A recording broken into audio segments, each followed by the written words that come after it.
Bom, gente, seguinte. Hoje a gente começa uma outra vertente da disciplina, né? Essa nossa matéria é práticas em hematologia e em microbiologia. Vocês foram muito bem na prova, aliás, por sinal, parabéns, né, pela prova que nós fizemos voltadas para a hematologia, né? Então, tanto na análise, interpretação do hemograma e dos outros exames, é, tivemos um feedback bem interessante, bem bacana em relação à prova e ao primeiro bimestre. E hoje a gente começa também, né, para valer as disciplinas, né, a parte teórica e a aula mesmo do nosso segundo bimestre. E nesse bimestre a gente vai focar em microbiologia. Então, alguns aí fizeram comigo bacteriologia clínica, né? Então, a gente vai dar seguimento, vai dar continuidade no que a gente já começou a ver em bacteriologia clínica, entendendo mais os conceitos sobre os meios de cultura, né? O que a gente pode fazer em laboratório associado à microbiologia. E o bacana da microbiologia é que ela está crescendo para diversos aspectos. Então, embora a gente leve e pense muito na microbiologia, né, e pense em bactérias como algo ruim para o nosso organismo, graças às bactérias, a gente pode muito bem viver. E graças às bactérias, muitas funções de dentro do nosso organismo bem funcionam bem também. Nós temos mais bactérias do que plantas e animais no planeta Terra. Então, imagine se todas elas fossem patogênicas. Não teria um ser humano vivo para contar a história. Então, da mesma maneira que temos algumas bactérias com as quais devemos sim nos preocupar, ainda mais essa questão das bactérias que vêm adquirindo cada vez mais resistência aos antibióticos que nós produzimos, bactérias que causam doenças, que às vezes parecem coisas simples, mas que muitas vezes se tornam muito graves, essas infecções. Né? A gente tem bactéria que vai se alojar lá nas válvulas cardíacas. Temos bactérias que vão se alojar numa sonda de um paciente e vão ali criar colônias, e os danos que podem causar aos pacientes são enormes, né? E muitos podem vir a óbito. Então, mesmo com os antibióticos, com os tratamentos que temos hoje em dia,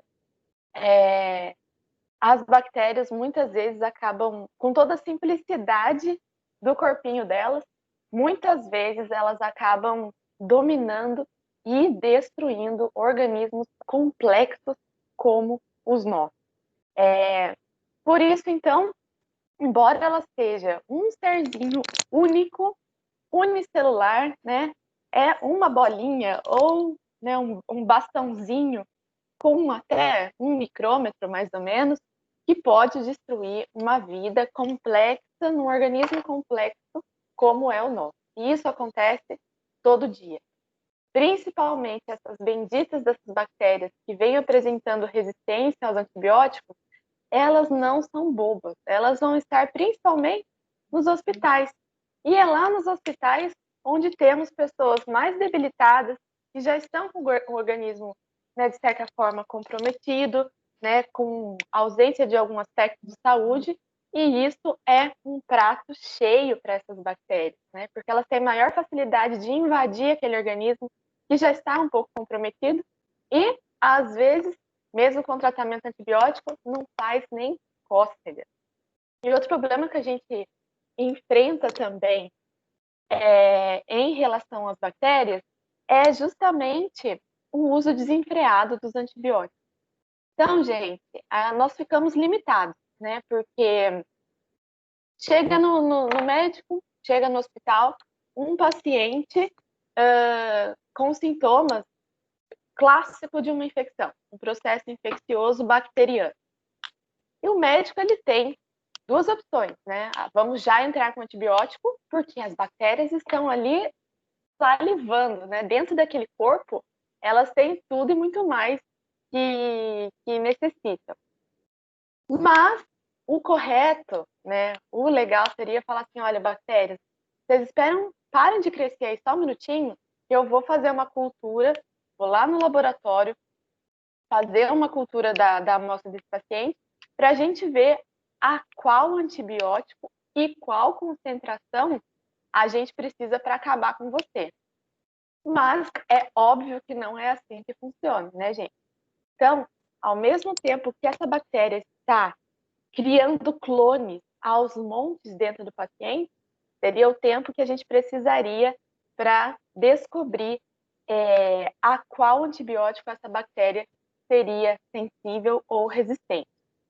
Mas muitas vezes, e quase sempre, né, aqui quem já teve uma infecção de garganta, por exemplo, foi fazer um antibiograma? Muito provavelmente não.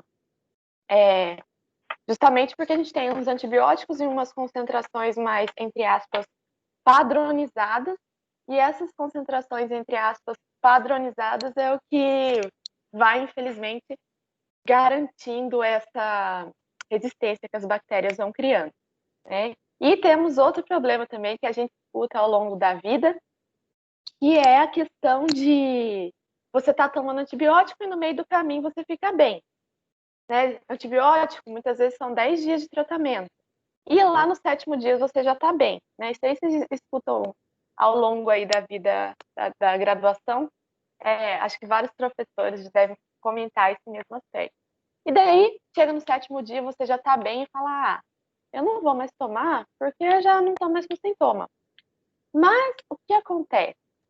Ao tomar 7 dias de antibiótico, por 7 dias você está ali matando ou não permitindo que as bactérias se multipliquem dentro do seu organismo, né? Então, a gente tem antibióticos que vai interferir em diferentes mecanismos dentro da bactéria. De uma maneira ou de outra, você está combatendo aquela bactéria por 7 dias. Então, pensem, né, numa guerra, né?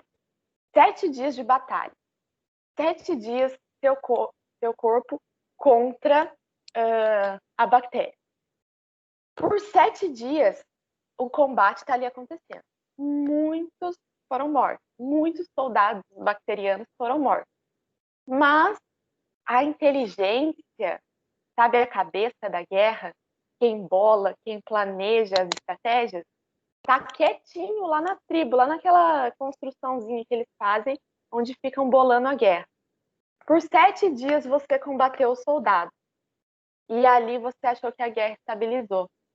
Mas a cabeça da guerra ainda está lá, quietinha, porque não é estratégico muitas vezes que ela vá direto para o combate, né? E é essa cabeça que é a bactéria resistente, né? Ela consegue, no início do tratamento ou no meio do tratamento, ela consegue sobreviver a isso. E você, no 7º dia, acha que já combateu tudo e que pode parar de tomar esse antibiótico, né? Mas o que acontece? Você acaba estimulando que apenas as bactérias resistentes sobrevivam. E essas bactérias resistentes podem, a partir disso, então, né, se manter no seu organismo ou partir para um próximo organismo, e assim esse próximo organismo vai receber nada mais, nada menos do que apenas as bactérias resistentes. E aí o problema vai aumentando e vai chegando nesse nível que a gente está vendo, né? E a tendência é só piorar, porque diferente da gente que está bem limitado quanto aos antibióticos, as bactérias, elas não têm nada a perder, né? E, diferente de nós, que temos um organismo com trilhões de células, as bactérias, cada célula é um ser inteiro, né? Então, imagine quanto elas não querem preservar essa célula, que é o que compõe elas como um todo, né? Coração, por exemplo, a gente tem um só. E a gente não trata o nosso coração com todo carinho, faz exame para ver como é que está o coração, né? A função cardiológica e tudo mais. Pois bem, porque a gente tem um coração apenas. A bactéria tem uma célula apenas. Então, manter essa célula, né, viva é o essencial para a sobrevivência dela. Porque se uma célula morrer, acabou a vida dela por completo. Então, esses mecanismos, essas estratégias de resistência, assim como a gente vai ver Temos bactérias que têm uma camada em volta, né, uma pelinha, entre aspas, que delimita o seu corpo. Tem bactéria, que é a maioria, tem duas. Agora, tem outras que, além dessas duas, tem uma cápsula por fora. Sabe cápsula de remédio? Pois bem, né? É mais ou menos como aquilo para garantir uma resistência a mais. Então, dentro da nossa casa, né, a gente, aqui no Brasil, né, a gente tem a casa, tem a porta, tem o portão, tem grade, tem cerca elétrica, né, e a gente vai garantindo uma proteção, como se a gente estivesse vivendo dentro de uma cadeia. A gente vai garantindo proteções externas, né? Você coloca o portão, você coloca a grade, você coloca a cerca elétrica, coloca a câmera para proteger, né, a sua superfície da nossa casa. A bactéria também é assim, né? Então ela pode apresentar diferentes, né, camadas em sua superfície, porque o que ela tem de precioso é aquela única célula que garante a vidinha dela. Então, gente, a aula de hoje, nós vamos recordar alguns conceitos que vocês já devem ter visto em algum momento aí da biomedicina, em alguns aspectos sobre a bactéria, para que a gente possa entender como funcionam os meios de cultura que a gente cultiva, como a gente observa essas bactérias, né, os diferentes exames que nós realizamos. Algumas bactérias são de mais fácil identificação no laboratório, outras são mais complexas, né? Os antibiogramas também, infelizmente, né, se a gente pudesse fazer esse antibiograma instantâneo, como são os testes rápidos para a Covid-19, por exemplo, isso seria de grande valor para a gente, né? Se nós tivéssemos um teste rápido capaz de detectar qual antibiótico a gente precisa para um tratamento, ou qual a dose do antibiótico também, nossa, quem sabe isso seja muito revolucionário um dia para tratamento de infecções bacterianas. Até mesmo porque doses baixas não fazem nem cócegas nessas bactérias que podem se tornar resistentes. E doses muito altas também podem comprometer a nossa flora, né? As nossas bactérias que a gente carrega do bem. E, obviamente, né, qualquer dose, qualquer antibiótico que mate ou que iniba o crescimento da bactéria, claro que compromete e vai também afetar as bactérias que nos compõem, as nossas bactérias boas que compõem a nossa flora, que estão conosco. Então, olha lá, será que somos seres realmente humanos? Tem muita pesquisa, gente, que vem buscando associar o nosso comportamento, a nossa personalidade com as bactérias que temos dentro de nós, né? Já vimos em algum momento, acredito, a interação, né? Inclusive o pessoal que fez aula ontem, a gente comentou sobre isso também, das bactérias que temos no intestino, o quanto elas influenciam no nosso apetite, né? E isso, para mim, é algo fantástico. Dependendo das colônias que temos mais, né, das bactérias que mais temos no nosso intestino, elas vão indicar ao nosso cérebro que tipo de comida a gente deve salivar, né? Por qual tipo de comida a gente deve ter mais gosto. Porque é esse o tipo de comida que também essas bactérias acabam digerindo lá no nosso intestino. Então, tem muita pesquisa e muito cientista que chama o intestino de segundo cérebro, porque tem uma interação, né, neural do intestino com funções cerebrais e vem sendo aos poucos exploradas. E se o intestino é nosso segundo cérebro, as bactérias, que é o que nós mais temos praticamente no intestino, também fazem parte dessa complexidade. Dessa forma, então, elas têm muito a contribuir, não só nessa questão do nosso apetite, né, do que nós temos vontade de nos alimentar ou não, mas também em outros aspectos, como eu falei. Será que as bactérias que a gente carrega na nossa pele, no nosso organismo, não nos não influenciam na nossa personalidade e em quem nós somos também. Então, isso são caminhos novos que vêm sendo explorados e quem sabe a gente possa um dia melhor compreender isso. Outro fator também é as bactérias que nós carregamos, né, é diferente de pessoa para pessoa a quantidade e o tipo de bactéria. Então, um exemplo, uma pessoa que nasce por parto natural, né, por parto vaginal, tem as bactérias da superfície da sua pele diferente de uma pessoa, né, um bebê que nasce por cesárea. Porque as bactérias do canal vaginal que vão entrar em contato com o bebezinho são diferentes das bactérias por onde o bebê vai passar quando tem-se o parto por cesárea. Né? Então, as colônias e os tipos da bactéria que vão compor, principalmente a pele dessa criança, é bastante diferente. Não sei dizer, e acredito que não se entenda ainda, se é melhor ou se é pior, né, um tipo de bactéria ou outro. Mas o que é importante a gente saber é que são, sim, diferentes esses tipos de bactéria, dependendo do parto, né, e as condições da vida, do que a gente se alimenta, né, o que a gente passa ao longo da vida, também influencia nos tipos de bactérias que temos nos compondo. Então, gente, aí trago aqui esse slide que talvez a gente já tenha visto também em algum momento, mas que eu acho muito interessante. Temos os homens, cerca de 3 trilhões de células compondo o corpo, e a mulher, cerca de 2 trilhões de células compondo o corpo. Então, para que a gente seja atingido por uma doença, né, não é apenas uma célula que é comprometida que vai nos levar a óbito. Temos trilhões de células. Já a coitada da bactéria é uma célula só, o que compõe toda a vida dela. Por isso que elas precisam criar estratégias que muitas vezes são mais inteligentes do que em relação à nossa própria célula, que é mais complexa, porque basta que uma célula morra para que aquela vida da bactéria vá embora.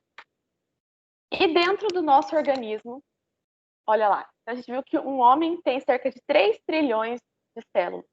Mas este mesmo homem pode carregar cerca de 4 trilhões de bactérias em seu organismo.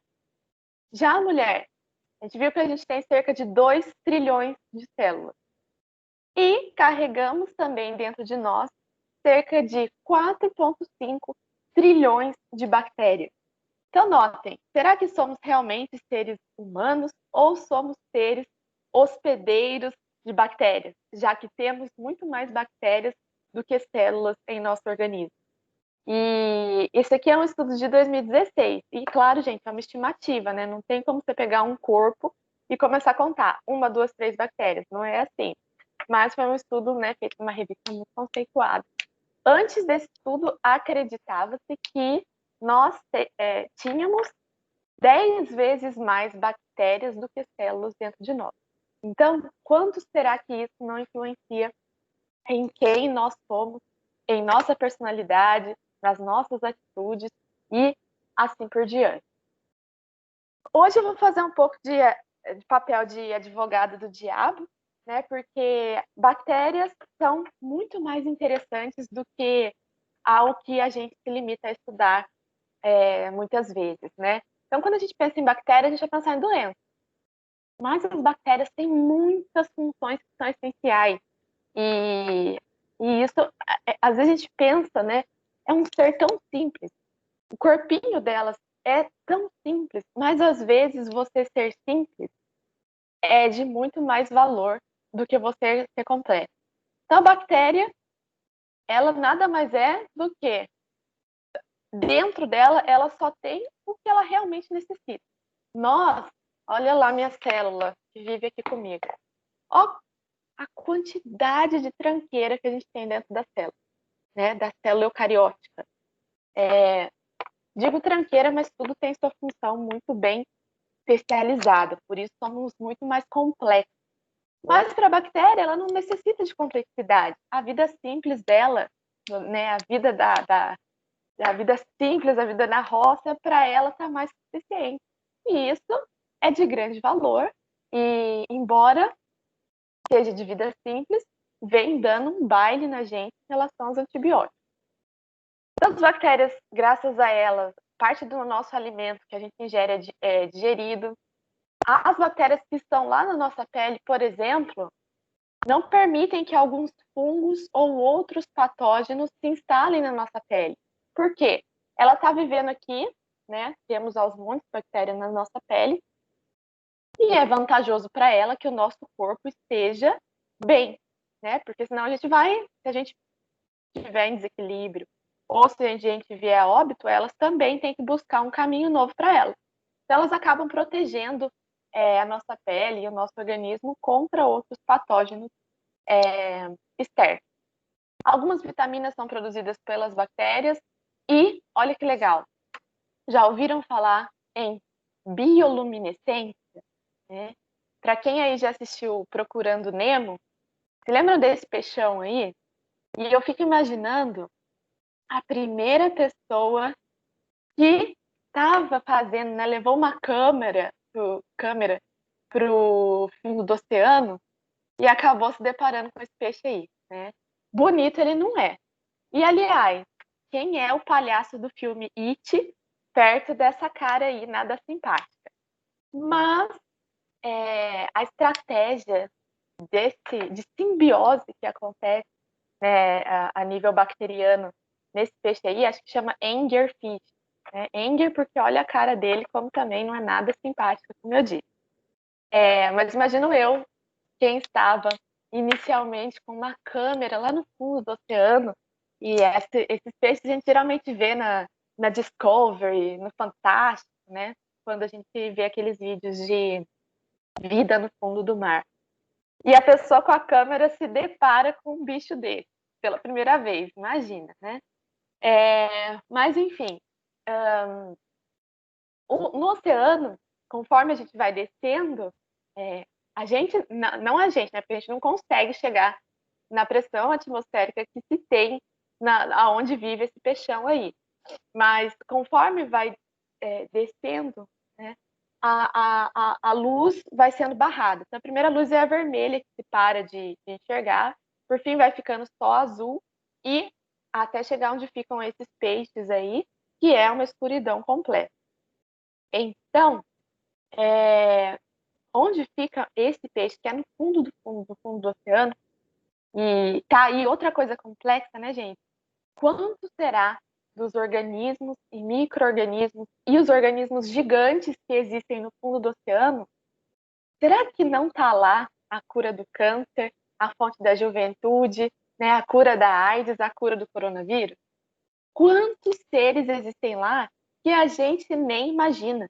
Que a gente nem imagina que dali a gente pode criar uma vacina, que a gente pode criar um antibiótico e assim por diante. É um mundo quase que inexplorado porque a gente não tem acesso. E é até bizarro a gente pensar nisso, né? Mas, enfim, em relação a esse peixe aí, olha que interessante. Ele tem, ao longo do corpo dele, e também aqui nessa, parece uma campainha, né? Uma bola de luz. Agora, ele não tem uma tomada para ligar essa luz lá no fundo do oceano. A bola de luz é formada por bactérias. Por isso é chamado de bioluminescência. Existe quimioluminescência e outros tipos de iluminação causadas por processos metabólicos, como, por exemplo, do vagalume. Mas, no caso desse peixe, e desses outros, alguns dos outros peixes que vivem lá no fundo do oceano, isso nada mais é do que uma interação bacteriana. Então, essas bactérias produzem luz. E, para elas, é muito interessante que elas estejam bem protegidas, né, aqui nessa bolinha, aqui nessa gotinha que elas estão. Ali elas estão garantidas, né? Ali chega nutriente do peixe para ela, ali elas estão, né, aglomeradas, sem precisar sair caçando, buscando por alimento. E, por outro lado, essa luz é de grande valor para o peixe, porque com essa luzinha, é, os outros peixes, no meio de uma escuridão completa, são atraídos, né? E falam, o que será que é essa luz aqui? E uma vez atraído, olha, gente, a natureza como é. Olha o ângulo da boca do peixe em relação à luz, né? Então, do mesmo jeito que o peixe chega aqui para ver o que é essa luz, o anglerfish não perde tempo e já abocanha, né? Até tem um videozinho aqui para vocês verem, mas isso nada mais é do que um exemplo de simbiose e de interação de bactéria mesmo, dessas bactérias do bem que acabam contribuindo, né, para o bem do hospedeiro.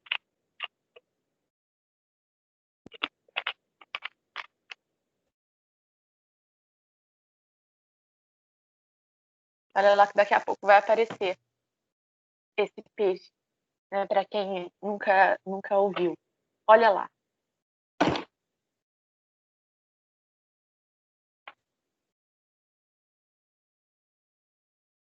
Olha, gente, que lindo é isso aqui. Imagina uma árvore de Natal feita com essa bolinha.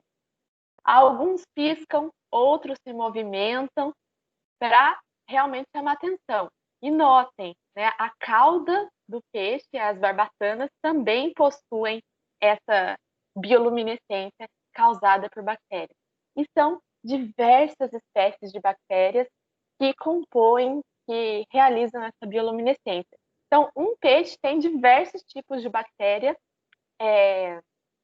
que realizam essa bioluminescência ao longo do corpo dele.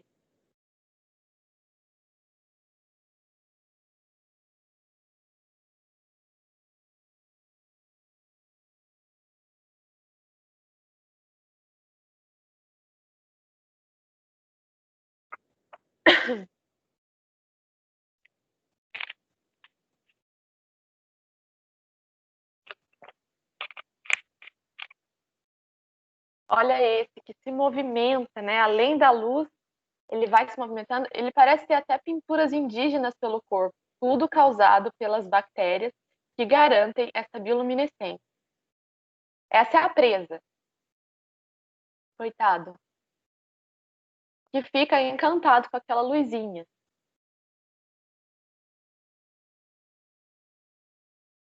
Você imagina essa luz piscando no meio de um breu completo, né?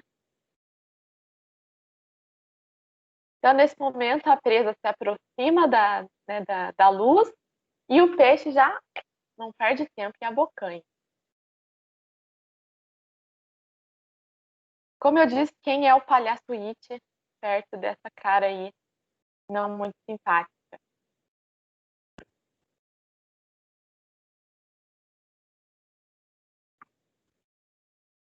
E não sei eu se já existe, né, algo associado a isso, mas quem sabe um dia, se pegarem essas bactérias luminescentes e associarem a elas alguns tipos de fármaco, será que a gente não consegue observar se esse fármaco, através da luz, está chegando no tecido que a gente quer? Né? Fármacos para tratar o cérebro. Será que a gente não consegue utilizar da luminescência e acompanhar se esse fármaco está chegando no cérebro? Ou associar a luz, né, os genes que causam, que formam essa luz, e associar a quimioterápicos e acompanhar pela luz se os quimioterápicos estão chegando no tumor? Né? Por que não estudar isso para a saúde, para a clínica humana? Então, gente, existem diversos tipos e é tudo bem recente o estudo dessas bactérias que compõem, né, essas luzinhas, essas bactérias bioluminescentes, é bem recente, essa artigo é de 2020, e essa lista com os tipos de bactéria que foram encontrados nas regiões luminosas desse peixe, essa lista é um décimo, esse quadradinho aqui é um décimo da lista total. Então, é uma lista imensa que tem todos os tipos de micro-organismos, de bactérias que foram encontradas produzindo luz dentro desses peixes. Quem sabe essa essa luz, olha lá, como eu disse, não pode um dia ser utilizada para terapias em animais, em humanos e assim, né? E quando a gente isola essas bactérias bioluminescentes em placas de cultura, se a gente apaga a luz, olha só como elas, né, se apresentam. Elas produzem sua própria luz, que é o que nós chamamos de bioluminescência. Então, aqui a gente tem placas de Petri, onde essas bactérias foram cultivadas, e a gente consegue enxergar as próprias colônias luminosas. Já existem pesquisas buscando trocar luzes de cidades por essas luzes bioluminosas, né, provenientes do metabolismo bacteriano. E dizem que, diferente de uma luz elétrica, né, das luzes que a gente tem, que quando você olha, sua vista se cansa, essa luz gerada pelo metabolismo da bactéria, ela não é cansativa aos olhos. E sem falar que é um mecanismo sustentável de iluminação, né? Então, já existem casas que utilizam de bactérias para a produção de luz, né? Então, quintais de casas que possuem como se fossem lamparinas, lampiões de bactérias produzindo luz para manter esse quintal iluminado à noite. Mas existem ideias, principalmente essa pesquisa é da França, para que, em vez de lâmpadas, tenha-se apenas luz gerada por bactéria, e assim a gente vai também criando um mecanismo mais sustentável ao nosso redor. Então tá aí, quem sabe, essas bactérias desses peixes, essas bactérias bioluminescentes, podendo, quem sabe, contribuir tanto a nível da iluminação de uma cidade e, como eu disse, quem sabe, contribuindo futuramente para a entrega de fármacos ou outros aspectos no organismo. Né? Imagina só, se você quer saber, olha lá, gente, a gente não tem perdão, os diferentes tipos de imaginologia, né? Associados à imagem, às vezes a gente precisa de contraste, né? E por que não, em vez do contraste, que às vezes pode causar efeito colateral no paciente, usar desse mecanismo de bioluminescência, né? E dependendo, às vezes a gente nem precisa de raios que podem ser também causadores de efeitos colaterais, como raio-x, né? A gente, pela bioluminescência, pode avaliar isso no paciente. Então, são ideias que, quem sabe, no futuro venham a crescer. Então, lá, em relação às bactérias do bem, então temos bactérias que protegem nossa pele, temos bactérias que degradam alimentos lá no nosso intestino, produzem vitaminas, bactérias que auxiliam na fixação do nitrogênio, bactérias que nos ajudam na fabricação de alguns alimentos, né? Agora está na moda um tipo iogurte, que uma pessoa vai cultivando e passa para outra, porque, aliás, são bactérias, né, e a população vai crescendo. Fugiu o nome. Kefir. E temos também as bactérias que muito contribuem na decomposição do nosso ecossistema, porque, afinal, se não houvesse decomposição, a gente viveria em um lixão desde a época dos dinossauros. Acredita-se que as bactérias existam há 3,5 bilhões de anos na Terra. Então, provavelmente foi um dos primeiros seres vivos a habitar o nosso planeta Terra. E, ao mesmo tempo em que temos as bactérias do bem, né, as bactérias boas, nós temos também as bactérias que, embora na sua simplicidade, né, na simplicidade da sua célula, podem acabar e dizimar com populações, como foi o que aconteceu com a peste negra. Então, diferente do que a gente está vivendo agora, essa epidemia viral, né? E o vírus nem ser vivo é considerado, as bactérias também podem causar epidemias, como foi o que aconteceu na peste negra. Então, tem lugar que diz que houve cerca de 200 milhões de mortos causada por essa bactériazinha aqui, que vocês estão vendo aqui no canto direito, cujo tamanho é de 0,5 por 1 micrômetro. E esse 1 micrômetro acabou com até 200 milhões de vidas humanas. Hoje a gente sabe que é a Yersinia pestis, e graças aos antibióticos, são de fácil tratamento. Ela ainda existe, essa bactéria, mas a gente tem antibiótico, graças a Deus, que dá conta de que a pessoa não desenvolva todo um quadro clínico como foi da peste bubônica. Então, a gente viu o lado bom das bactérias, quanto elas podem contribuir com diversos aspectos no nosso organismo e no nosso ambiente, mas a gente também tem as bactérias que causam danos no nosso organismo. E a gente poderia ficar um curso inteiro de graduação só estudando as bactérias que nós conhecemos, responsável por causar doenças que nós conhecemos. E tem muito mais coisa aí para ser descoberta. Então, faringite, tétano, cárie, os biofilmes, né, aquela placa bacteriana que se forma em volta dos dentes, nada mais é do que aglomeração de bactérias também, difteria, salmonela, pneumonia bacteriana, cólera, e a lista segue bem grande das doenças bacterianas. Então, gente, por que não desenvolver um antibiótico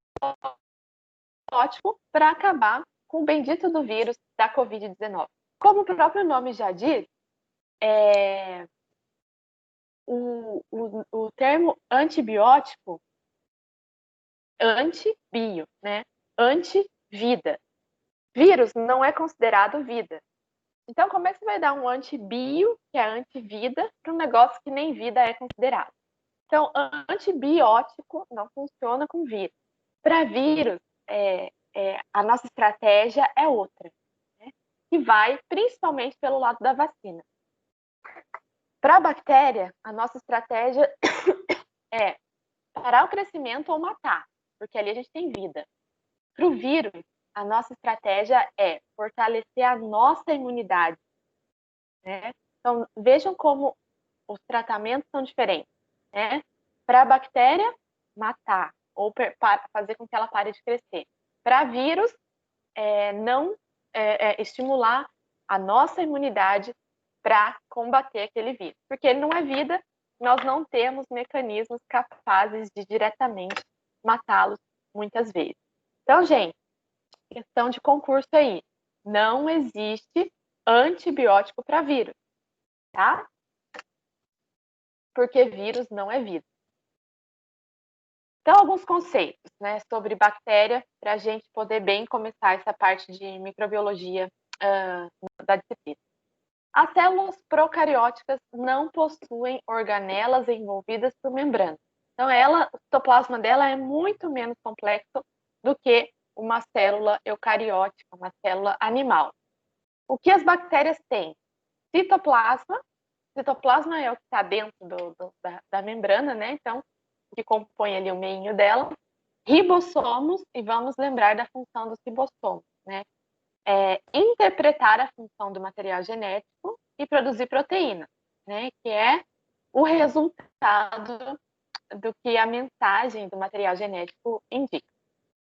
Membrana plasmática, obviamente, ela tem que ter uma membrana porque é o que delimita o tamanho dela. E um nucleóide. Então, gente, bactéria não tem um núcleo definido como o nosso, né? O núcleo, o nucleolo. Não, ela tem um nucleóide, que é uma organização bem menos complexa do que o núcleo das células animais. A maioria das bactérias possui também parede celular. Essa parede celular é aquela resistência extra a mais, é como você colocar grade em volta da sua casa. Então, temos citoplasma, a membrana celular, que também é chamada de membrana plasmática, Por fora dessa membrana plasmática, as bactérias podem ter parede celular, um material genético disperso, né? Então não tem um núcleo organizado. O nosso núcleo, como eu sempre digo, é como um Buda dentro da nossa célula. Né? Então aqui o material disperso, o que nós chamamos de nucleóide, e os ribossomos que codificam proteínas. Nada mais, nada menos é essa simplicidade do corpinho de uma bactéria. Então, gente, olha lá, comparando as células animais, né, eucarióticas, que são as nossas células de alta complexidade, com uma célula procariótica, né, recordando conceitos que vocês já veem aí ao longo da vida, membrana celular, animal e bactéria tem. Né? Membrana pensem na pele que reveste a célula. Citoplasma é o que tem dentro dessa pelinha, é o que tem dentro do seu conteúdo. Tanto animal quanto bactéria tem. Núcleo, as células animais têm, as células bacterianas não têm. Elas têm só o material genético disperso, que é o que a gente chama de nucleóide. Já as nossas células não possuem parede celular. Célula vegetal possui, mas célula animal não possui. Por quê? A gente tem trilhões de células. E essas células estão em mitose constantemente. Então, a gente não precisa dessa proteção extra para cada uma das nossas células, porque temos aos trilhões. Então, não temos parede celular, que é essa proteção extra em volta da célula.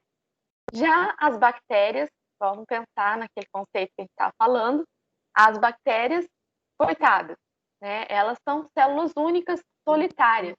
E dessa maneira, então, elas precisam garantir uma proteção extra. Nessa proteção extra, muitas delas, quase todas, possuem parede celular. Mitocôndria, nós temos aos montes dentro da nossa célula, e, aliás, acredita-se que mitocôndrias um dia foram bactérias que invadiram nossa célula e ali acabaram ficando. Já bactérias não têm mitocôndria. O que as bactérias têm de organela, entre aspas, é ribossomo. E nós também possuímos ribossomo. E a função do ribossomo é interpretar e codificar proteína.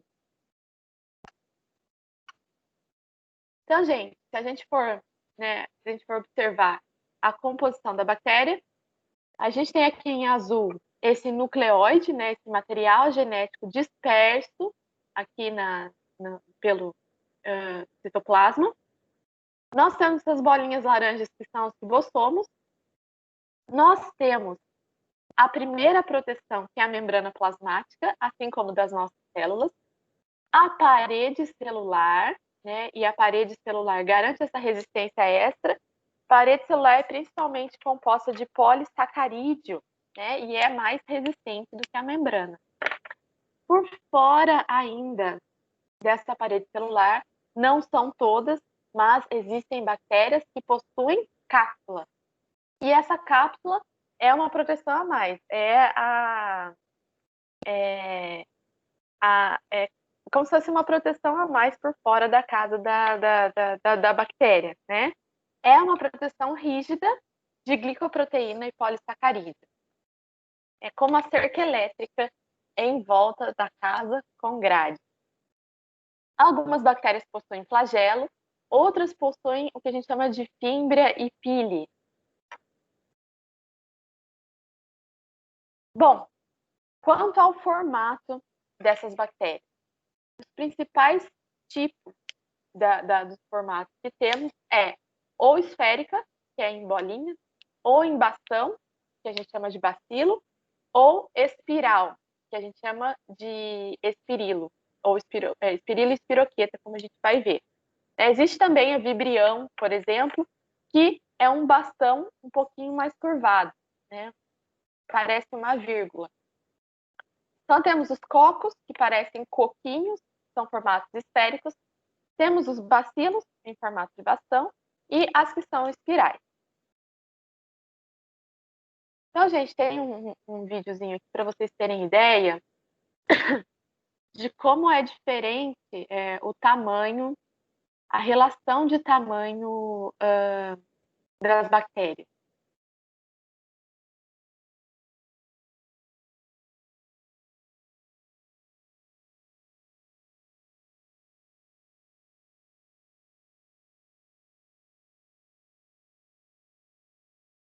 Então, nós temos aqui células, né, uma célula, duas, três, quatro aqui embaixo, e essas células são células humanas. E notem, essas bolinhas, esses círculos brancos, estão fazendo uma circunferência em torno das bactérias. Então, aqui a gente tem um meio, uma cultura de células contaminada. Essas bactérias, notem que elas querem de qualquer jeito entrar dentro da célula, né? Porque ali dentro da célula ela tem condição perfeita para sobreviver. Então a gente observem como essas bactérias estão batendo na porta da célula e o que elas querem é entrar, né? Invadir a célula. A gente tem uma bactéria aqui, parece ser um bacilo, não dá para ver exatamente.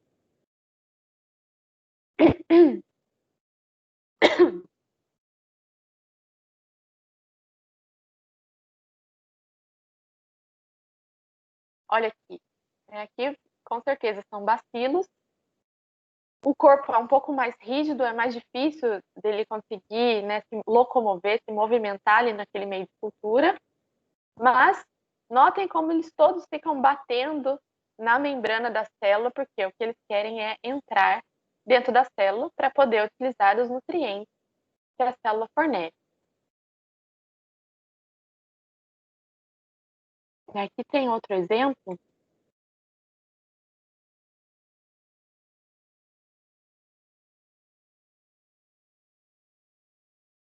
Então aqui a gente tem uma célula e dentro dela diversos pontinhos se movimentando. Em microscopia, a gente não consegue ver organelas da nossa célula se movimentando. Então, o que se movimenta aí dentro da nossa célula é tudo bactéria, tá? E aí tá com cara de coco.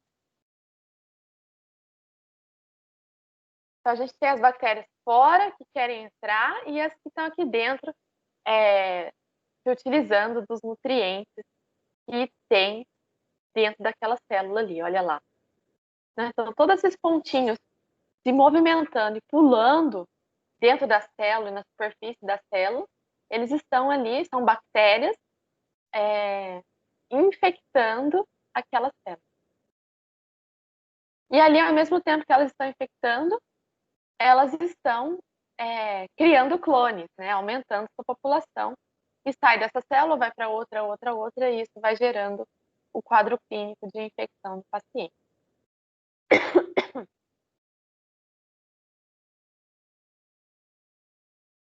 Então, esse vídeo é mais para vocês terem uma ideia dessa relação do tamanho de uma célula eucariótica, né? Essa célula que a gente está falando, célula animal, é a célula do corpo, em relação à célula procariótica, né? A célula da bactéria. Então, quanto ao formato, temos as esféricas, que tem cerca de 1 micrômetro, temos as cilíndricas, que são os bastonetes, e temos as espirais, que podem ser chamadas de espirilo, e temos também as espiroquetas. Diferença: espirilo é aquele cara que você tira para dançar e não sabe dançar muito bem, né? O corpo dos espirilos é duro, é rígido. Para que ele se movimente, ele precisa de flagelo. Já o corpo das espiroquetas é mais flexível. O próprio citoplasma se, se contrai e, assim como um saca-rolha, ele consegue, através do próprio eixo, através do seu próprio citoplasma, se locomover. Então, gente, nós vamos estudar ao longo da disciplina os tipos de meio de cultura, né?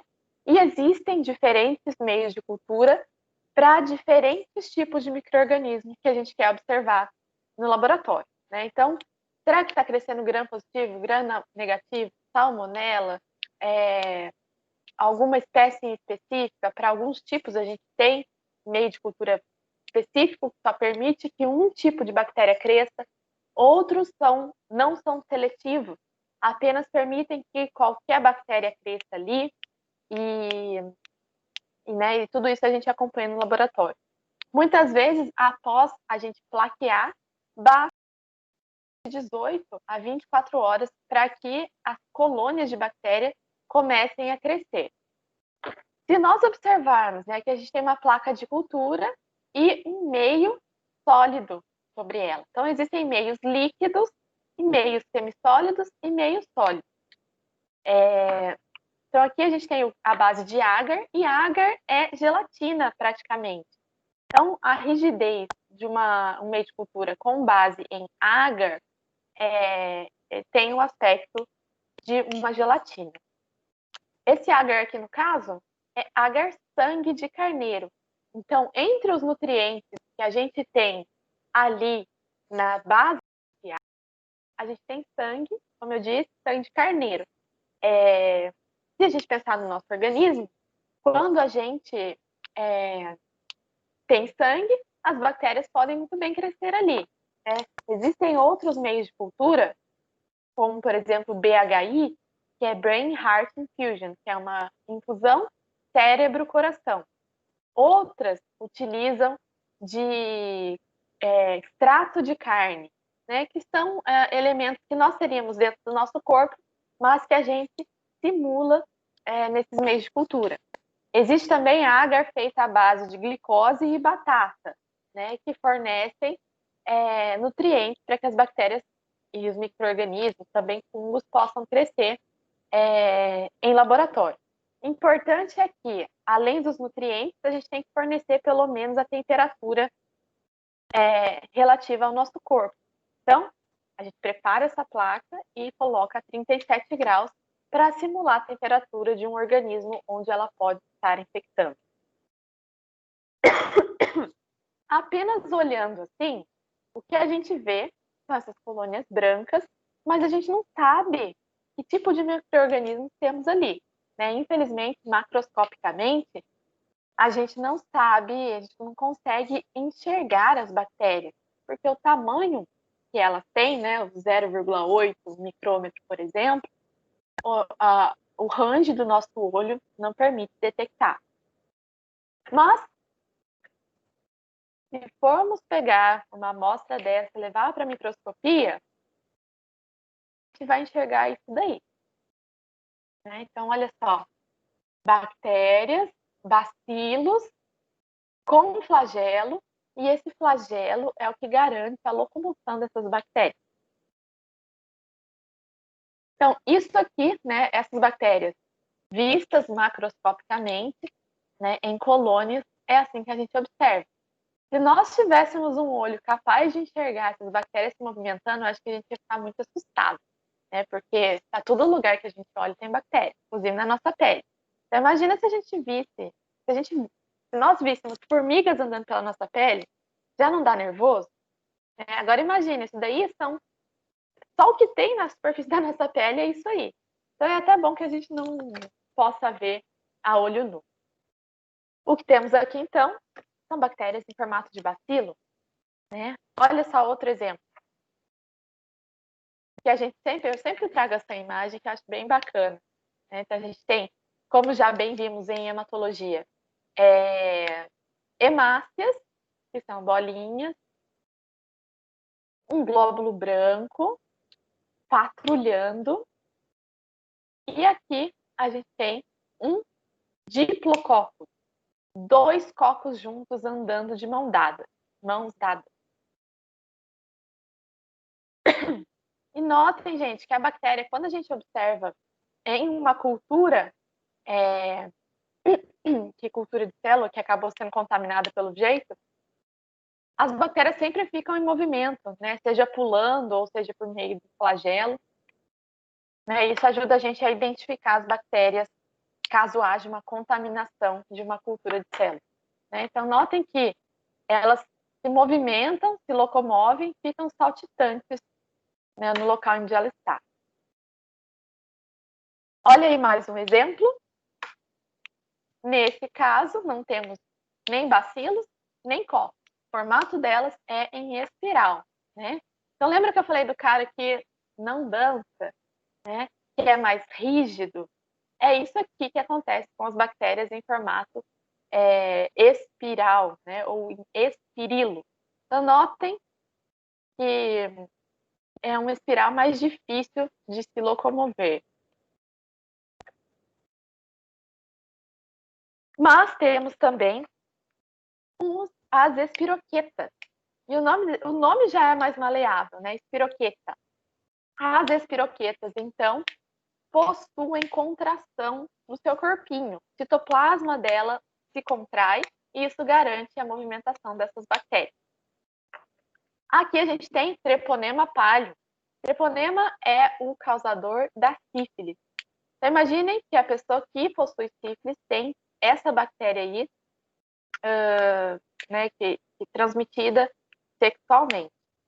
Essa bendita dessa bactéria, ela é de difícil diagnóstico em comparação com outras bactérias, né? Então, a gente tem o teste VDRL, que existe para detecção, para diagnóstico da sífilis, mas uma coloração básica de Gram, a gente dificilmente vai enxergar essa bactéria aí, né? Ela é muito fininha, entre outros aspectos, e é difícil de diagnosticar. Então, por isso que hoje em dia, tanto para HIV quanto para sífilis, existe aí um movimento para que os médicos solicitem com maior frequência os diagnósticos de sífilis e HIV. Então, por isso, se vocês forem fazer uma cirurgia, né, exames pré-cirúrgicos ou exames de rotina, o médico pode solicitar o VDRL para saber, entre outros aspectos, se você tem sífilis, por exemplo.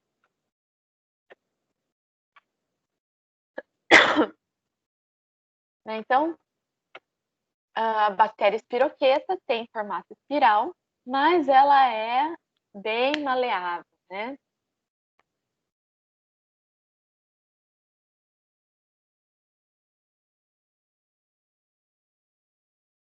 E aqui nesse vídeo, esse cara foi lá num lago com água parada, pegou uma pequena amostra e levou no microscópio. Pegou uma gotinha daquela água e levou para o microscópio. E lembrem dessa imagem quando vocês forem, né, tomar um banho de rio. De cara, ele já vê um crustáceozinho ali, bem bonitinho, bem vivinho. Mas, obviamente, nas condições ali que ele está fora da realidade do rio onde ele está. Então, a gente vê aqui o organismo dele, né, em funcionamento, mas centenas de bactérias espiroquetas, tanto dentro do organismo quanto fora dele.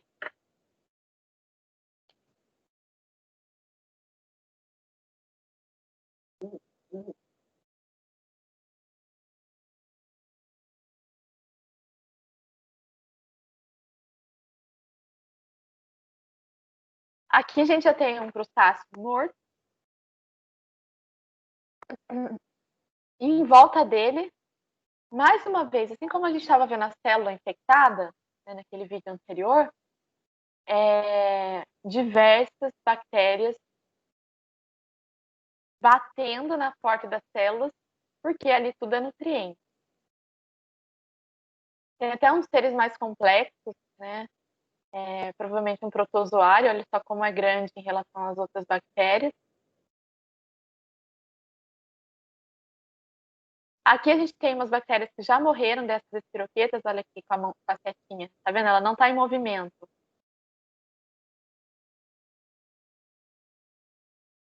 Essa está viva, essa já não mais. Mas notem como as bactérias realmente são menores do que as nossas células e isso permite com que elas possam mais facilmente invadir e entrar nas células eucarióticas, que são as células de maior complexidade. Então, gente, Algumas bactérias possuem seus diferenciais, e dentre os diferenciais está a presença de flagelo, porque, dependendo da situação em que a bactéria está, ela pode ter dois caminhos que precisa seguir. Primeiro, se ela estiver num ambiente onde não há nutriente para ela, né, um ambiente onde não está propício para o desenvolvimento dela, um ambiente onde o antibiótico está atuando, ela precisa correr dali. Então, ela ter flagelo garante com que ela migre para outro lugar. Por outro lado, se aquela bactéria estiver num ambiente onde só tem nutriente para ela vai querer ficar ali. Então, algumas bactérias têm, além do flagelo, ou em vez do flagelo, as chamadas fímbrias, que é também chamada de pile, que são pelinhos curtinhos, que diferente do flagelo, que permite que ela se movimente, vai fazer com que ela se adeira a uma superfície. Então, lembra lá das placas bacterianas, né? O pessoal aí que fez bacteriologia clínica, a gente viu bastante isso, a formação dos biofilmes, né? Esses biofilmes é uma meleca de substrato na qual as bactérias ali a sua tribo, né? E ficam ali. Esses biofilmes a gente tem como exemplo a placa dental, né? Aquela placa que se forma ao redor dos dentes, mas esse biofilme pode se formar lá no coração, em volta de uma sonda, por exemplo, né? Hoje em dia a gente tem muitos biomateriais que buscam suprir necessidades do organismo. Então a gente tem nanomateriais, a gente tem materiais de titânio que são bastante resistentes, materiais de outros elementos também para completar ou para suprir necessidades dentro do nosso corpo. O problema é superfícies metálicas e outros tipos de superfícies podem facilitar a adesão de bactérias, né? E pode facilitar com que esses biofilmes se formem ali. E isso é muito danoso para o organismo, porque ali, além das bactérias, junta-se como se fosse uma meleca, né? Que é o que são os nutrientes que essa bactéria vai utilizar, e dali ela nem precisa sair. Então, nessa, entre aspas, amoeba, nessa meleca onde está o biofilme, as bactérias se aderem para não precisar ficar caçando alimento ao longo do organismo. Algumas bactérias, para facilitar ainda mais essa função de aderência, possuem a tal da que são pelinhos curtinhos que, sabe a sonda da NASA quando para na Lua, né, com todas aquelas pernas, aqueles tentáculos? É mais ou menos isso, né? A função da fímbria, que também é chamada de pile, é fazer com que a bactéria possa se aderir ali à superfície. Então, tem situação em que é vantajoso que a bactéria se movimente para procurar melhores ambientes, e tem situação que o que é bom para ela é ficar ali naquele local, né? Então, a diferença do flagelo e da fímbria é justamente isso. Algumas bactérias, como vimos, possuem cápsula, e essa cápsula, além de ser bastante resistente, ela auxilia permite como se a bactéria pudesse deslizar ao tentar ser fagocitada. Então, se chega um macrófago, como naquela imagem que a gente viu, tentando fagocitar a bactéria, né, tentando englobar a bactéria, a cápsula pode permitir com que a bactéria consiga deslizar. Sabe a cápsula de um remédio, por exemplo? Não ajuda a gente a fazer com que aquele remédio deslize mais facilmente pelo nosso esôfago, por exemplo?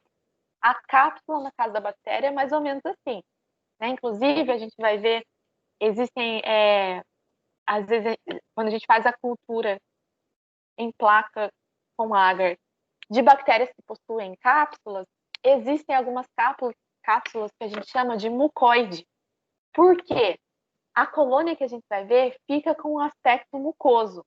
Parece como se diz? Um muco, sabe muco quando a gente está gripado, né? Eu vou usar um termo aqui, o catarro. Tem aquele aspecto viscoso. Então, a colônia de bactéria acaba apresentando aquele aspecto viscoso que se dá principalmente por essa cápsula, cuja característica é esse aspecto mucoide.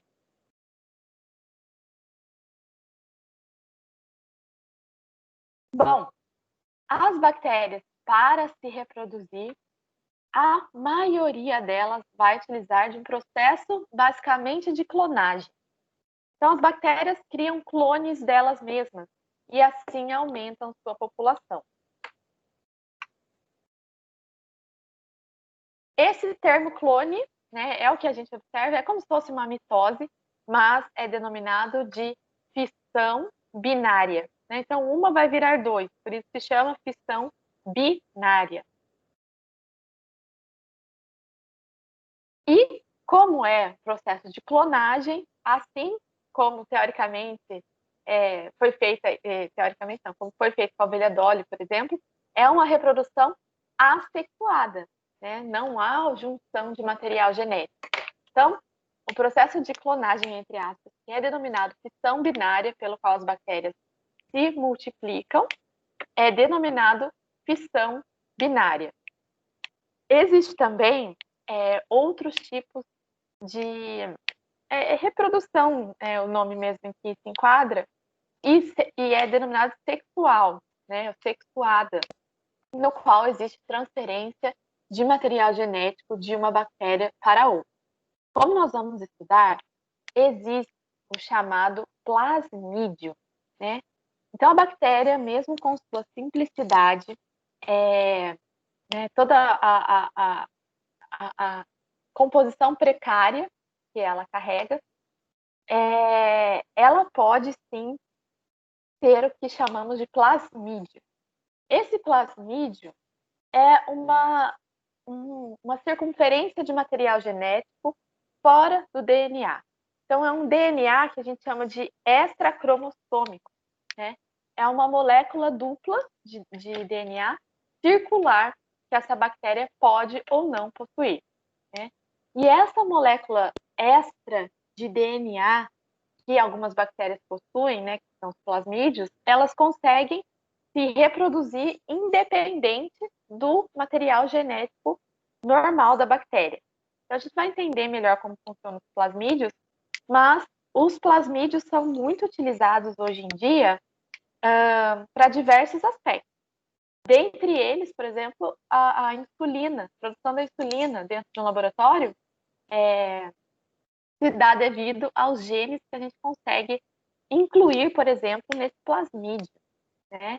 Então, os plasmídios são muito utilizados hoje em dia em pesquisa, né, no DNA recombinante, e a gente consegue desenhar e manipular esse DNA e colocar dentro da bactéria sem interferir diretamente na existência dela, porque não é o DNA dela, é um DNA extracromossômico, é uma bolinha de DNA extra que a bactéria possui dentro dela. E pode ser só uma bolinha, só um anelzinho de bactéria extra, de plasmídio, ou centenas dentro de uma bactéria. O problema desse plasmídio é que é ele um dos responsáveis pela resistência aos antibióticos. Então, imagine, a bactéria carrega dentro dela um material genético que garante a espécie dela. Mas ela entende que existe algo a mais que ela pode adquirir para que ela tenha resistência aos antibióticos, por exemplo. Então, ela pode ter dentro dela um plasmídio ou vários plasmídios, dentre eles, a função desse plasmídio pode ser garantir uma resistência maior ao antibiótico. Então, é um mecanismo de evolução que as bactérias têm, né? E é muito interessante, porque é nada mais, nada menos do que um anelzinho extra de material genético da bactéria.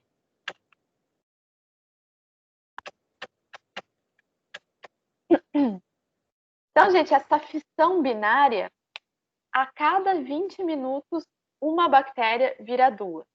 E as bactérias, por exemplo, uma intoxicação alimentar, você não vai ingerir só uma bactéria naquela maionese da praia, né? Se for só uma, não vai fazer nem cócegas. A gente tem a nossa imunidade que dá conta muito bem.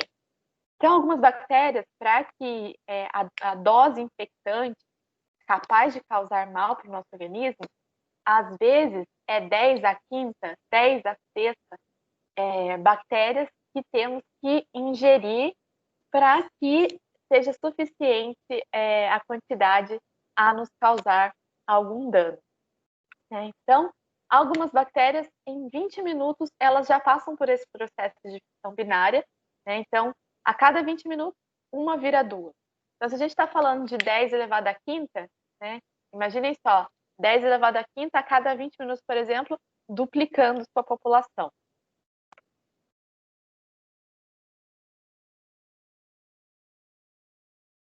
Olha lá, gente, né? Por esse processo de clonagem, essa reprodução sexuada, a gente começa com duas bactérias nessa imagem.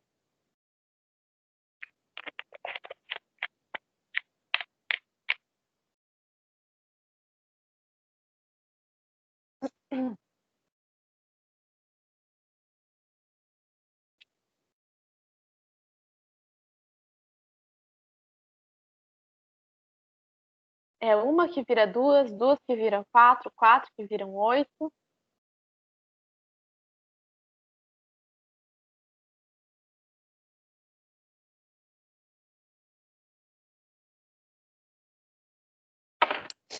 E rapidamente a gente já tem essa população toda de bactéria.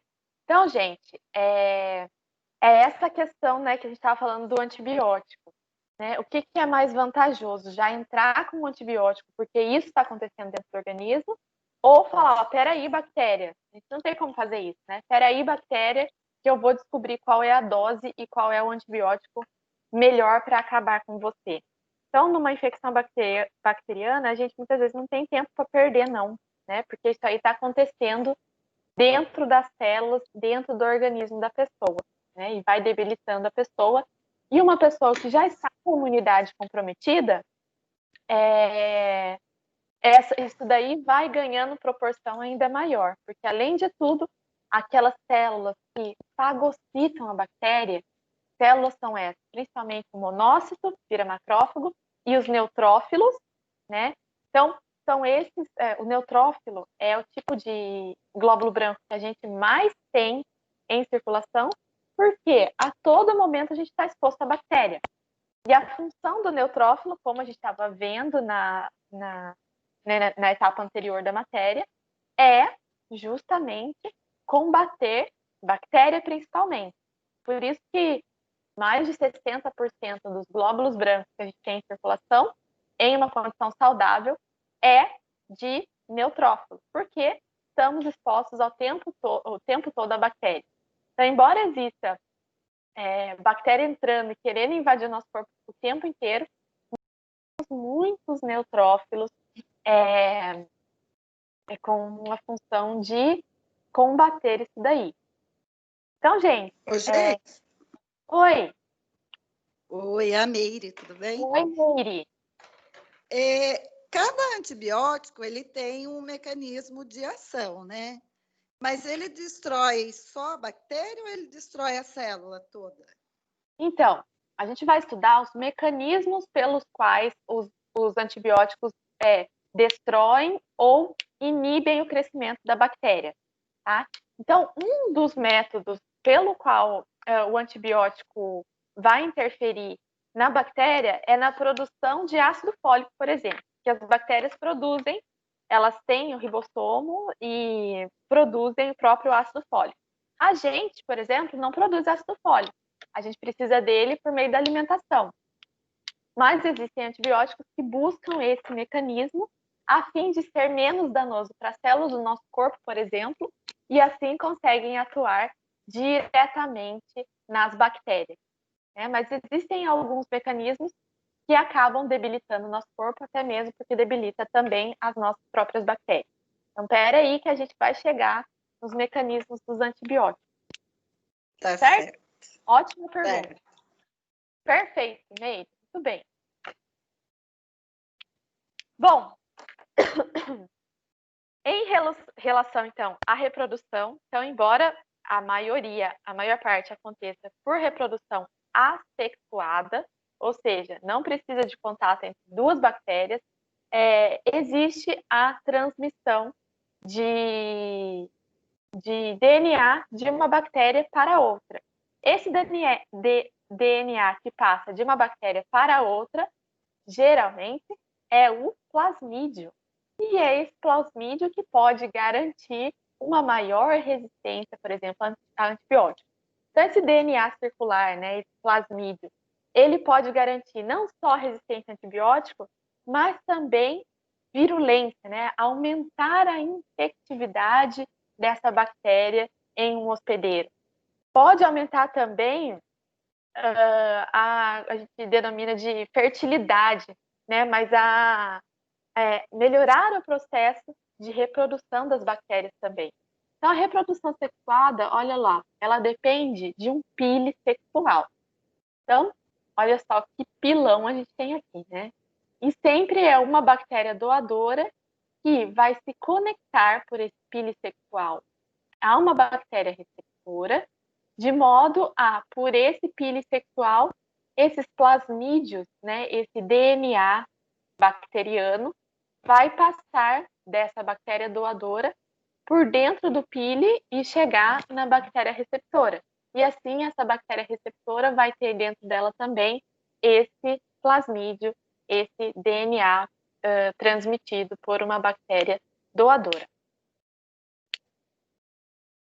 Esse é o processo que a gente denomina de conjugação.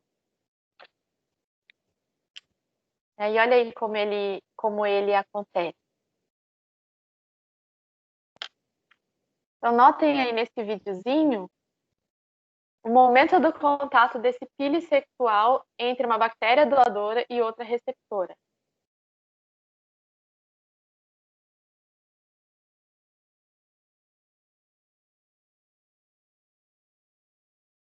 Então, notem, né, dá para ver perfeitamente aqui esse pile sexual, né, ou fímbria sexual, passada de uma bactéria para outra. E nesse momento, o material genético plasmídio de uma vai para a outra.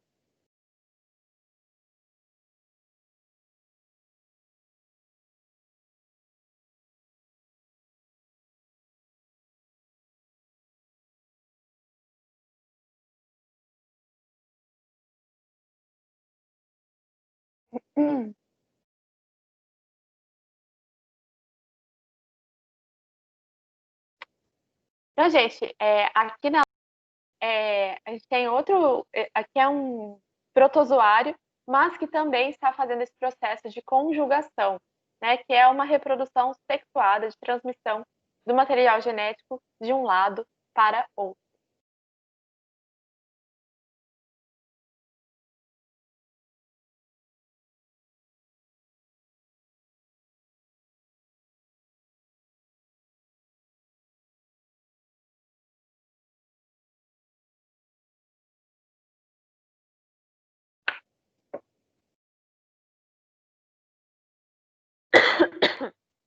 Então, pessoal, em relação às fímbrias e flagelos, então, como a gente estava já, né, já conversando sobre isso, nós não, as bactérias possuem fímbrias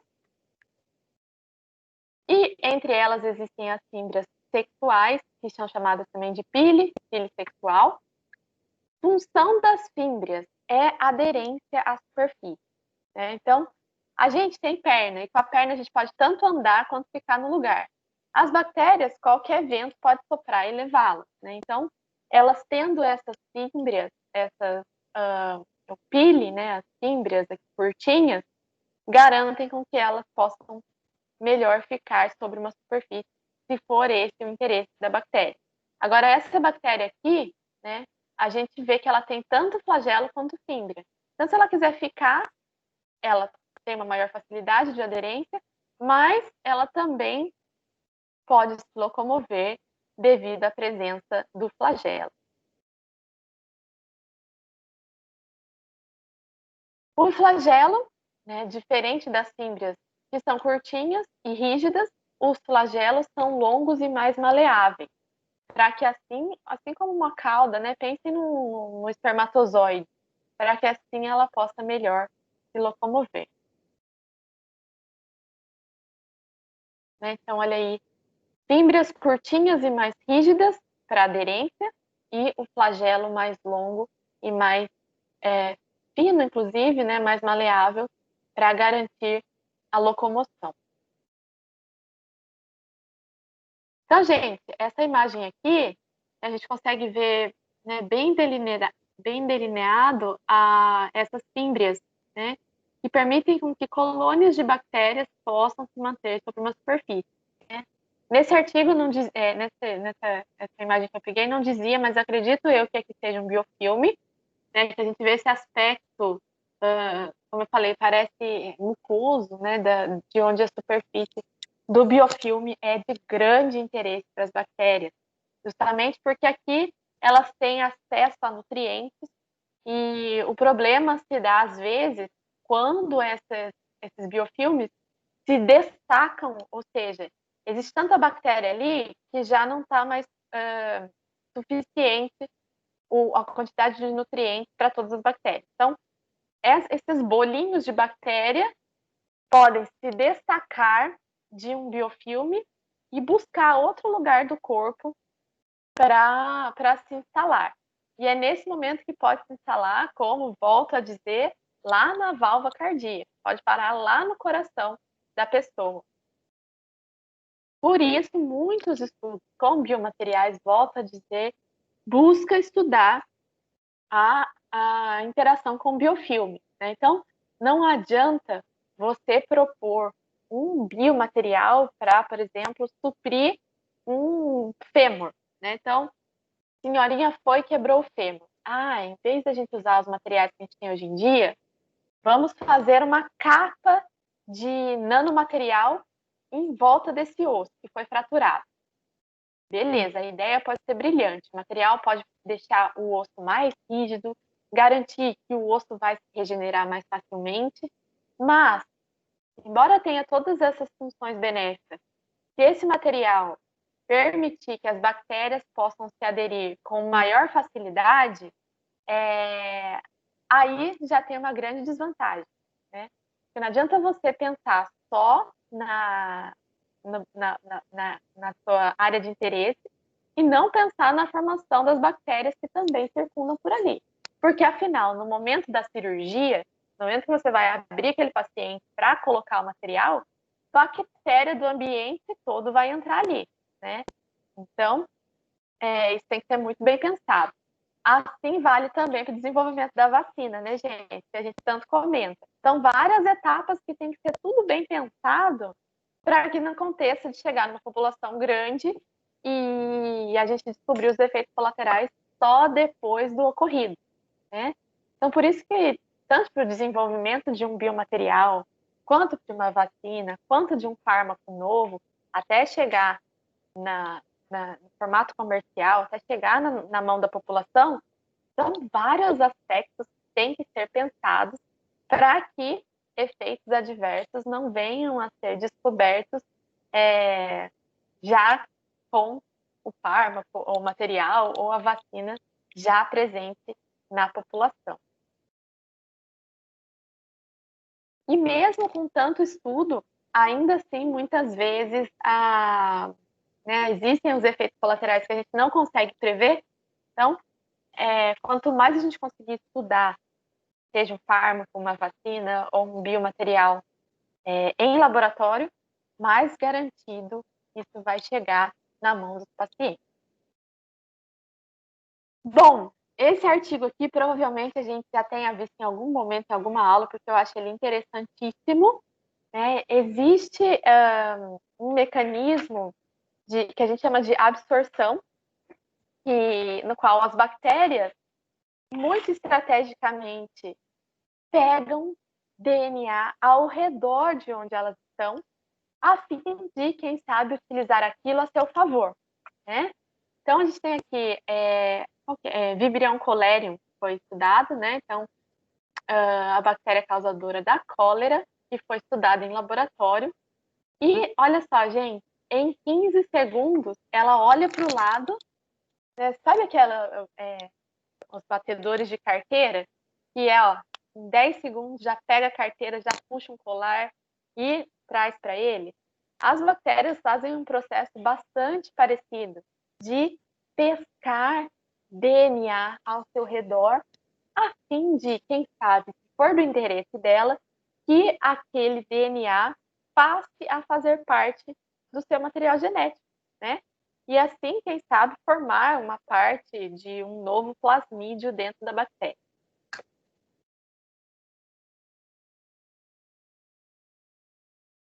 Então, gente, ó, vamos pensar. Aqui a gente tem uma imagem de microscopia em tempo real. Se nós formos né, pensar em como isso está acontecendo dentro do laboratório, esses microscópios que permitem acompanhar células, bactérias em tempo real, primeiro, eles estão em um ambiente, realmente uma sala só para ele. Esse microscópio aí, ele é muito mais complexo do que os microscópios que a gente tem em laboratório, né? Um microscópio de campo claro, por exemplo. A gente vai ver que esse mesmo microscópio é de fluorescência ou confocal, porque ele fornece tanto a imagem no campo claro como fluorescente. Né?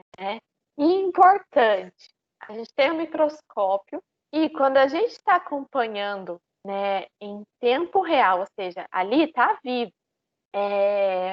quando a gente está acompanhando em tempo real, o que acontece?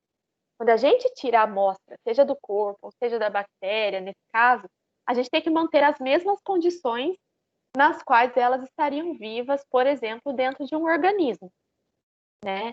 Então, nós temos duas opções quando a gente vai preparar uma amostra. Ou é analisar a amostra viva, né? Então, se forem células vivas num meio de cultura, a gente não pode ficar horas com ela ali, porque ela vai morrendo se ela não estiver na temperatura que teria dentro do corpo.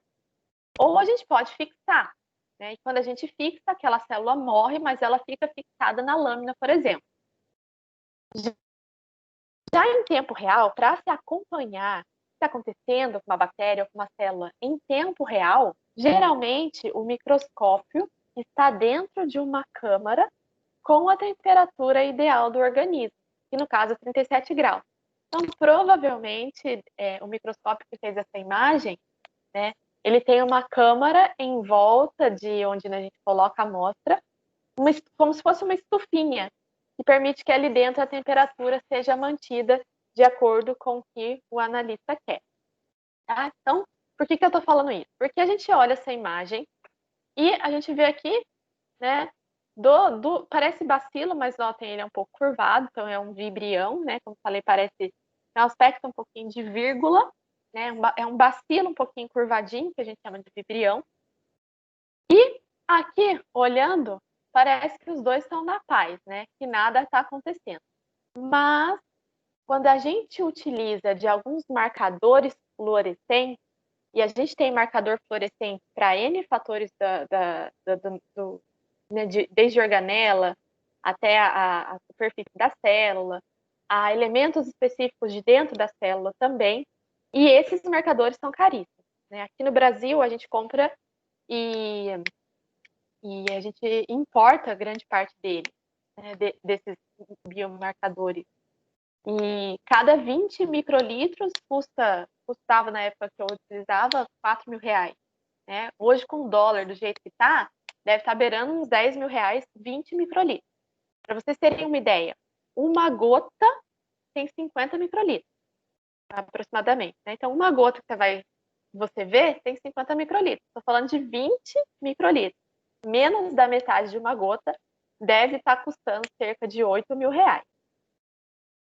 Mas olha lá, a magia que está acontecendo aqui e que a gente não consegue ver nem na microscopia de campo claro, né? Quem dirá olho nu.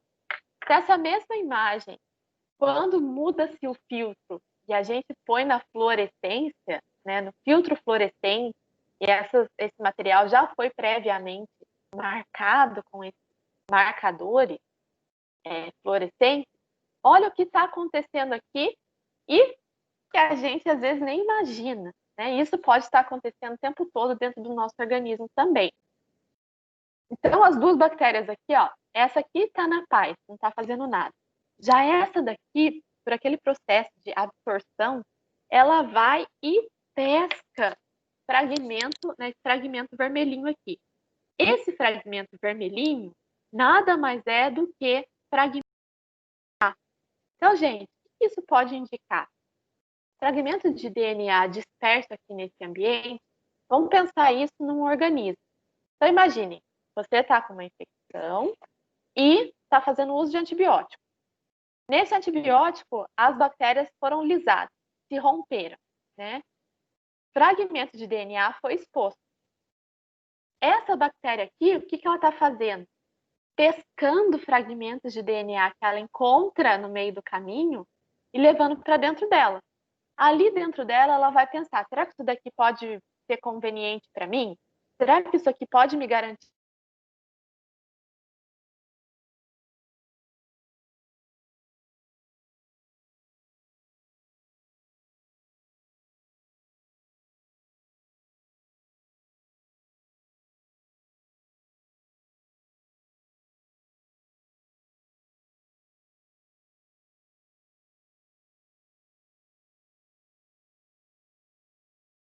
Opa, voltei.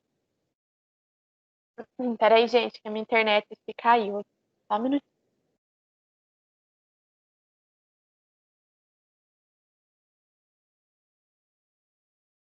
Ixi, caiu minha internet.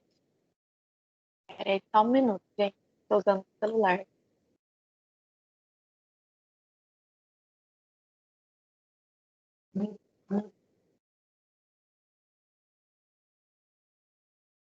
Bom, enfim, ela pode fazer com que a bactéria ganhe uma certa resistência em relação ao seu ambiente.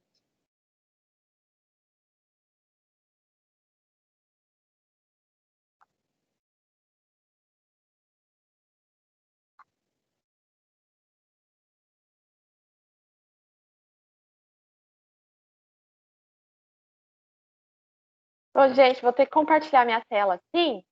Importante falar para vocês que o conteúdo dessa aula está lá na unidade 3.2, tá?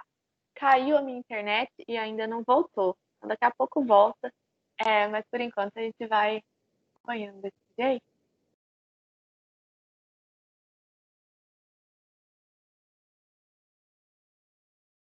Né? Então, entramos no que a dona Meire perguntou, que são os antibióticos.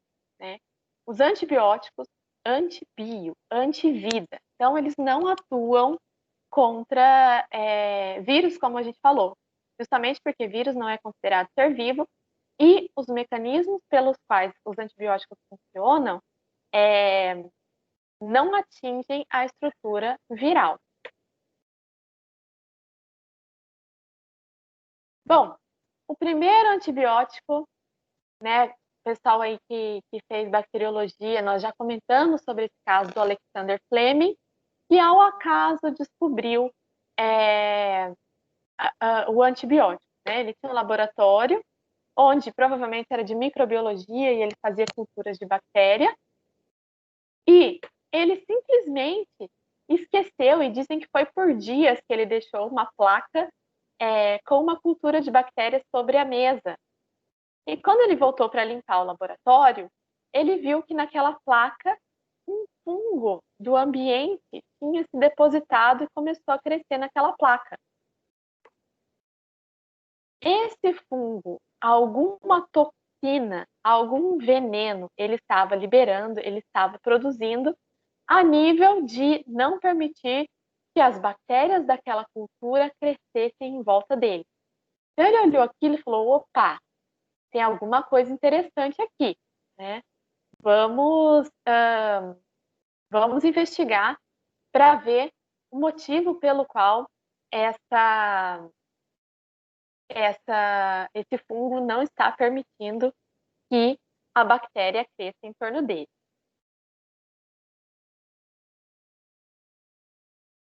Então, gente, foi isso aqui o que aconteceu. Olha lá. Basicamente, em uma cultura, uma placa com agar e nutrientes suficientes para a bactéria, a gente tem aqui nesse zigue-zague a bactéria que era para ter crescido, né? Que cresceu, aliás, a gente consegue ver nesse zigue-zague clarinho bactérias que foram crescendo. Mas notem como a gente vai vendo o zigue-zague certinho e, opa, caiu um fungo aqui. Onde está ao redor desse fungo não tem crescimento de bactéria. Notem, há um halo, né? E nesse halo a gente não vê a bactéria crescida. Então, quando esse Alexander Fleming viu isso, ele falou: nossa, peraí, tem alguma coisa estranha. Esse fungo libera alguma coisa que não deixa que as bactérias cresçam aonde ele está. E foi aí que ele extraiu essa toxina desse fungo, penicillium, e foi daí que surgiu, então, a chamada penicilina. Inicialmente, a penicilina era caríssima, a ponto de que as pessoas que faziam uso no início, elas tinham a sua urina filtrada para poder realizar o uso novamente daquela penicilina. Né? Imaginem quão caro não era aquilo quando surgiu. Hoje em dia, graças a Deus, esse acesso já é mais barato, mas o acesso é também controlado, né? Precisa de receita médica, justamente porque pode garantir e pode levar ao aumento da resistência bacteriana. Então, a penicilina foi chamada a Wonder Drug, né? A droga maravilha da Segunda Guerra Mundial. E na Primeira Guerra Mundial a gente teve o desenvolvimento do raio-x, né, que foi de grande auxílio nos hospitais de campanha, e quem brilhou na Segunda Guerra Mundial foi a penicilina, que muito contribuiu contra as infecções que se tinha nos campos de batalha na Segunda Guerra Mundial.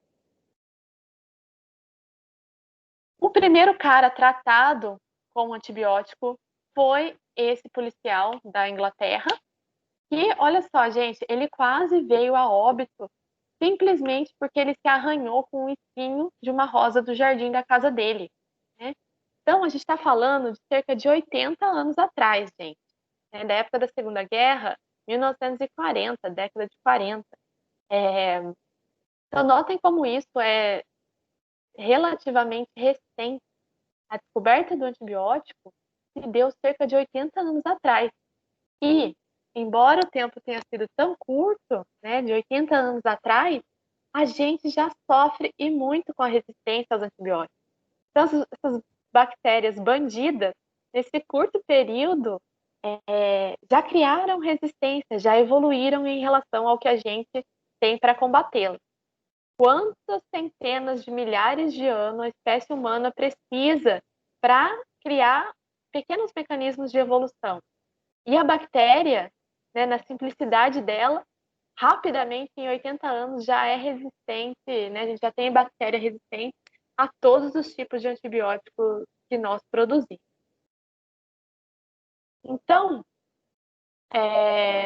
né, foi esse policial da Inglaterra o primeiro a ser tratado com antibiótico, né, o primeiro a ser tratado com a penicilina. E como eu disse, a penicilina era tão cara que essas primeiras pessoas tratadas tinham que filtrar sua própria urina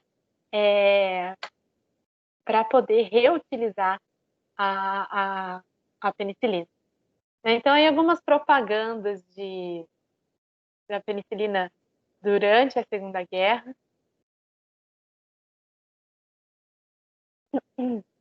e aqui, olha lá, uma lixeira no meio da cidade. Penicilina cura gonorreia em 4 horas. Então, gente, vocês conseguem imaginar um mundo sem antibiótico?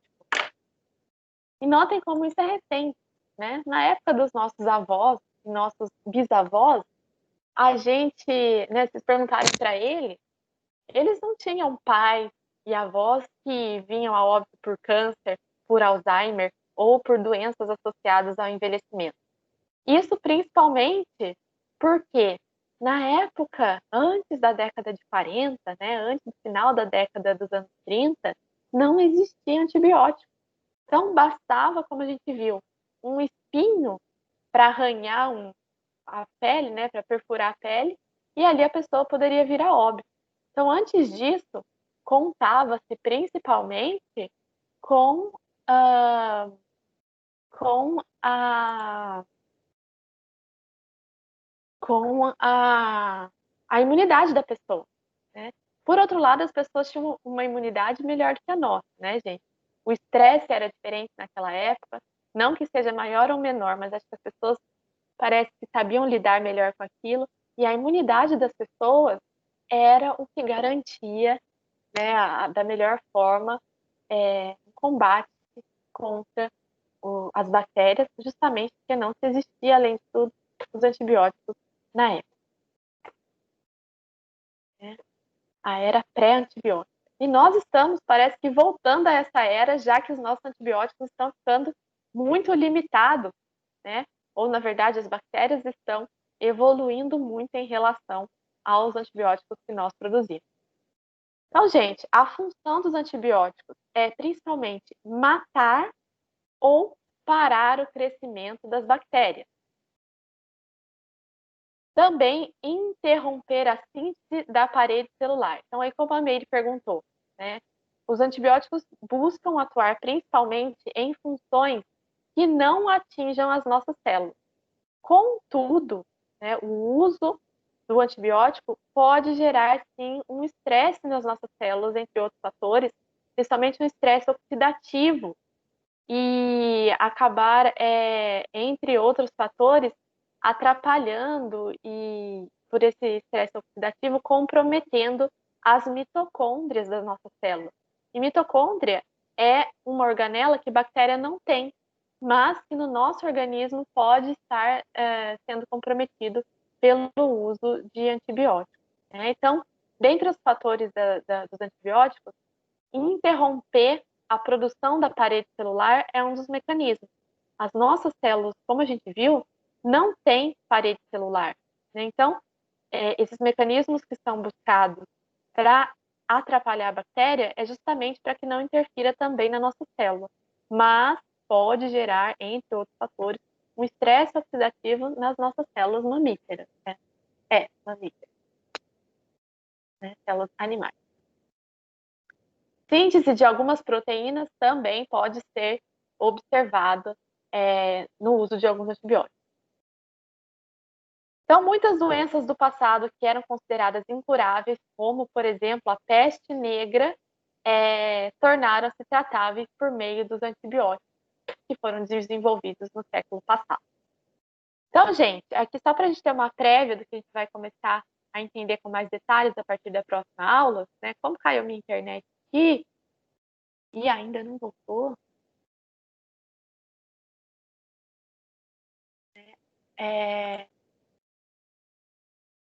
eu queria que vocês entendessem um pouquinho desses mecanismos dos antibióticos. Vou dar uma aproximada aqui. Então, nós temos antibióticos que buscam atuar diretamente no ribossomo das bactérias, e uma vez no ribossomo, ele não vai permitir que as bactérias produzam suas proteínas, e assim elas podem morrer. Temos antibióticos que atuam diretamente no DNA, então na síntese de material genético da bactéria. Temos antibióticos que vão atuar na parede celular, e esses antibióticos que atuam na parede celular podem ser menos prejudicial para as células humanas, por exemplo, porque a gente não possui parede celular nas nossas células. Temos antibióticos que atuam na membrana celular e, como eu disse também, no ácido fólico. Ácido fólico é essencial também para as bactérias. Elas produzem seu próprio ácido fólico, como eu disse, diferente de nós, né? Então, para a gente, por que é tão essencial o ácido fólico no início de uma gestação, né? Então, tem mulheres que fazem reposição de ácido fólico quando querem engravidar, antes da gestação. Isso porque o ácido fólico é essencial para o desenvolvimento do tubo neural, que a gente chama, né? A gente tem o tubo neural que é desenvolvido nos 3 primeiros meses de gestação. E se ele não for bem fechado, né, bem produzido, a criança pode nascer com esse tubo neural aberto. Uma vez aberto, está altamente suscetível a infecções e a diversos outros problemas a nível neural. E as bactérias, diferente da gente que precisa, né, nós não produzimos o ácido fólico, né, precisamos por meios principalmente de alimentação ou de suplementação, as bactérias produzem seu próprio ácido fólico, e alguns antibióticos atuam justamente nessa via. E justamente nessa via acaba afetando menos as células mamíferas, as células animais, e se direcionando às células procariontas. Então, gente, aí são alguns dos mecanismos de ação de antibiótico, e é a partir daí que a gente volta na semana que vem, né, entendendo melhor a função dos antibióticos, né, e vamos entrando mais nos meios e mecanismos de diagnóstico de doenças bacterianas, bacteriológicas no corpo humano, né? Também vamos entender um pouquinho dessa resistência que a gente encontra, além dos testes feitos para os diagnósticos de diferentes tipos de bactéria. Bactéria, boa parte dela se divide em gram-positiva e gram-negativa, mas tem algumas que só por coloração de gram a gente não consegue colocar dentro desses dois padrões, gram-negativa e gram-positiva, como no caso da bactéria causadora da sífilis. Mas, de uma maneira ou outra, a bactéria é algo que a gente, como vimos, tem muito benefício, mas quando entra e invade o nosso corpo, pode causar grandes danos, né, a nível de dizimar populações. Por isso que é importante a gente entender o máximo possível para que, quem sabe, futuramente, a gente possa desenvolver, além de antibióticos, outros mecanismos que venham a proteger melhor o nosso corpo contra essas bichinhas aí. Quanto ao que a Meire perguntou, então, o antibiótico pode sim interferir, principalmente no mecanismo de mitocondrial das células mamíferas depois de um uso muito intenso de antibióticos, entre outros fatores. Certo, gente? Tudo tranquilo? Alguma pergunta, né? Algo mais a acrescentar? Essas infecções bacterianas, quando a gente começa a estudar, a gente sempre tem casos de alguém na família que teve uma infecção grave, né? Que muitas vezes acabou, inclusive, vindo a óbito, né? Algum conhecido. Ou, às vezes, uma bactéria de uma espinha, por exemplo, que acaba ganhando grande proporção, se ela cai direto na corrente sanguínea, pode levar uma bactéria, né, pode ganhar outras proporções, pode invadir outras regiões do corpo. Enfim, bactéria é bem preocupante, mas é muito interessante quando a gente entende os mecanismos e a gente pensa que elas nada mais são do que seres solitários, entre aspas, que também querem sobreviver, assim como a gente, né? Então, elas têm os mecanismos delas para buscar a sua vidinha, assim como a gente também tem os nossos, e estamos perdendo para elas nesse aspecto de guerra, né? Entre a gente e as bactérias, mesmo sendo muito mais complexo, estamos muitas vezes perdendo devido a essa resistência que elas vêm cada vez mais adquirindo. Certo, pessoal? Vocês estão quietos hoje? Tudo tranquilo, então? Vamos ficar por aqui hoje. Peço desculpa aí pela minha internet que caiu, eu tive que, né, segurar o celular aqui na frente, mas os slides estão no encontro 3.2, unidade 3.2, e a partir da semana que vem a gente dá continuidade aqui onde a gente terminou a aula hoje. Combinado? Bom fim de semana para vocês, né? Descansem, estudem e, precisando, estamos aí à disposição. Tá bom? Obrigada aí pela parceria mais uma vez e até a próxima, se Deus quiser.